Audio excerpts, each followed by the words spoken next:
Estamos en este tercer domingo de Pascua y seguimos repasando los encuentros de Jesús con sus discípulos, de Jesús resucitado. Este pasaje en especial de San Lucas, es el único evangelista que lo narra, es toda una historia que no sucede nada más en un día. Es decir, él lo pone en esta historia de estos discípulos, pero es lo que pasó con toda la comunidad de discípulos. Es lo que quiere explicar San Lucas en esta historia. ¿Qué es lo que pasó en aquel entonces?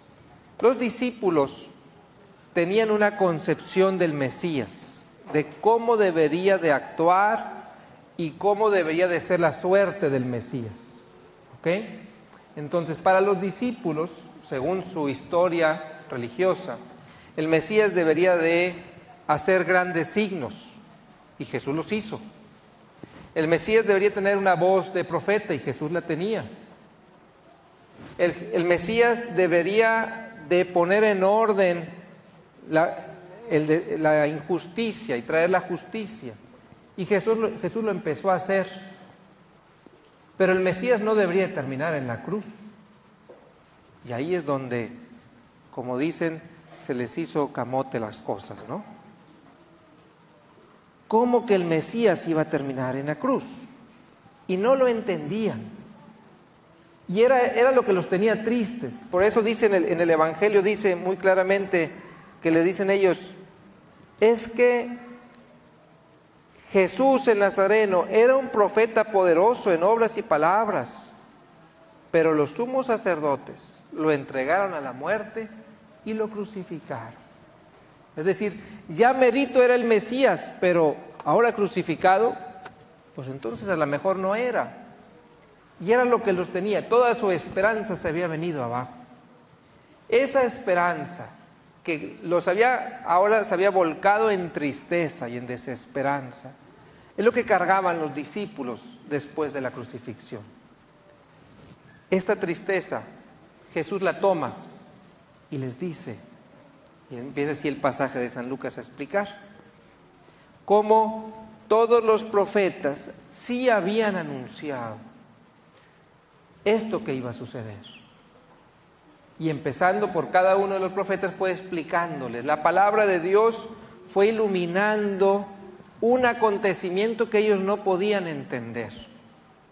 Y entonces Jesús les ayuda a partir de la palabra de Dios a enseñar que lo que había sucedido, que parecía muy malo, en realidad había sido muy bueno.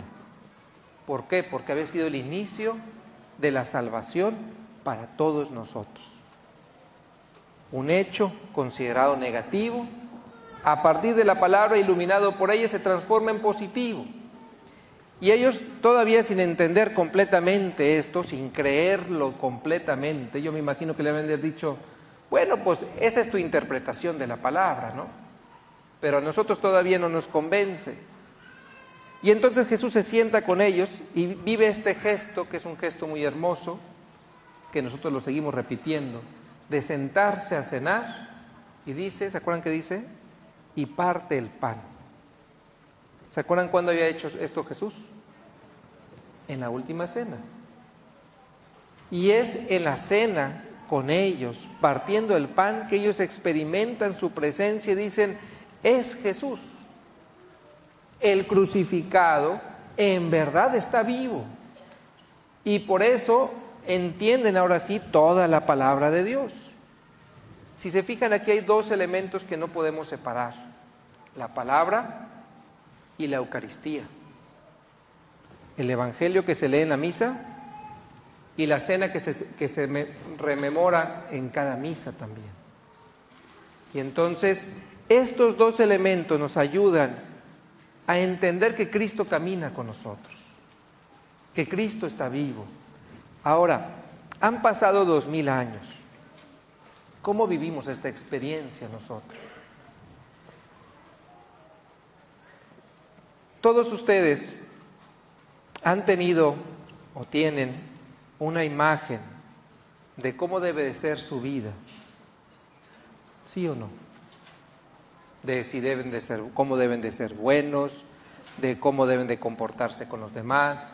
Se casan y tienen una imagen de cómo debe ser su matrimonio, bueno, nadie se da cuenta, pero si se fijan en esa imagen, nunca existe cómo vas a morir. Siempre pensamos que vamos a vivir eternamente, ¿verdad? Pero en esta imaginación o en este imaginario nuestro, tenemos nosotros como nuestro plan de vida. Y las cosas no siempre suceden como nos las imaginamos.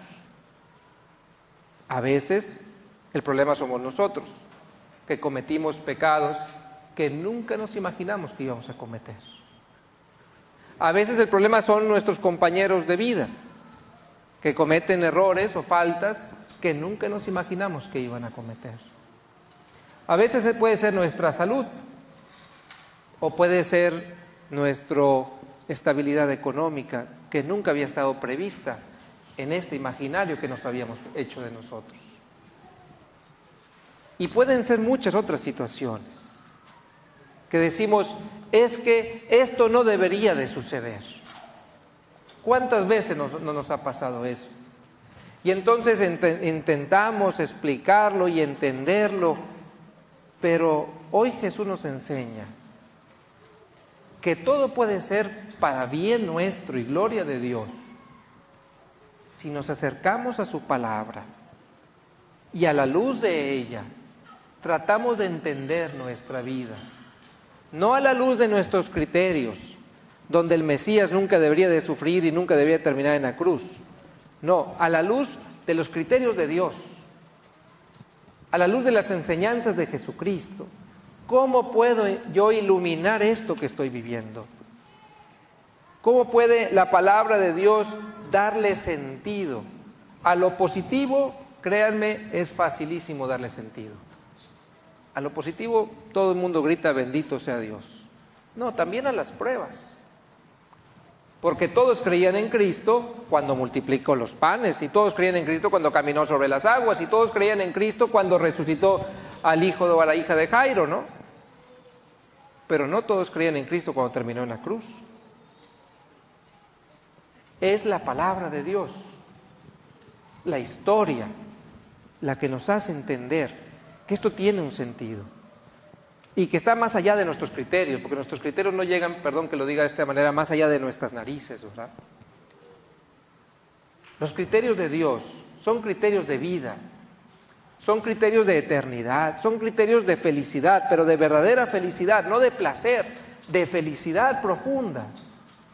Y la palabra de Dios nos ayuda a iluminar y a poder iluminar nuestras motivaciones, iluminar también nuestros sentimientos y decir, Señor, en las buenas bendito sea Dios y en las malas bendito sea Dios que me acompañas y que me iluminas y que me guías. Y entonces todo lo que sucede en nuestra vida, todo lo que sucede en nuestra vida será una palabra de Dios que nos ilumina para que nos acerquemos a Él. Todo. No nada más lo bueno, no nada más lo malo. Todo lo que suceda, toda la realidad es una realidad divina que nos acerca a Él si la dejamos iluminar por su palabra. Y si iluminada por su palabra, entonces tiene sentido nuestro encuentro en la Eucaristía. No se pueden separar una de la otra, porque es esa necesidad que tenemos nosotros de sentirnos abrazados y acompañados físicamente por Dios. Fíjense ese gran regalo que nos hizo Cristo. No solamente nos dijo, yo estaré con ustedes y crean en ello. No, yo estaré con ustedes, créanlo, porque ahí estaré. Cada vez que ustedes se reúnan a partir el pan, yo estaré con ustedes. Y podrán sentirme, y podrán comerme, y podrán sentir que yo estoy con ustedes. Es como un gran abrazo de Cristo hacia nosotros. No solamente les doy el consejo, sino además camino con ustedes en su vida. Hermanos, este es un gran regalo que Cristo nos ha dejado y que nosotros como cristianos no podemos desaprovechar, y creo que muchas veces lo hacemos. la palabra y la Eucaristía. Signos claros de su presencia viva, de Cristo resucitado entre nosotros. Sin embargo, si no nos acercamos a ella, difícilmente podremos sentir y experimentar su presencia. Cuando llegan conmigo matrimonios a veces con dificultades y les pregunto, bueno, ¿y su vida de gracia? Y me dicen, no, padre, pues de vez en cuando vamos a misa. Le dije, no les pregunté cada cuándo iban a misa, no es un pasaporte aquí de misas, ¿verdad? Le dije, su vida de gracia, su relación con Dios como pareja, ¿la han vivido? Pues no, padre, nunca rezamos juntos. Cuando tú no te acercas a Dios, Él de todos modos intentará ayudarte, pero es más difícil que lo logre. Cuando nosotros nos exponemos a la palabra, es como exponernos al sol y quemarnos. Es dejarnos tocar por Él, para que verdaderamente ilumine nuestra vida.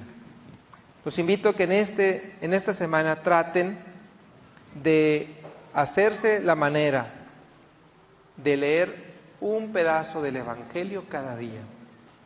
Un pedacito, no se van a aventar todo un Evangelio diario, no se preocupen. Si tienen el misal mensual, que aquí hemos distribuido cada mes, el Evangelio del día. Si tienen internet, pongan el Evangelio diario y van a salir 20,000 ligas. Y si no, agarren su Biblia, abran el Evangelio y lean la palabra. Y pregúntenle a Dios día tras día, ¿cómo es que está con ustedes? ¿Cómo los quiere acompañar? ¿O cómo quiere Él que lo acompañen a ustedes?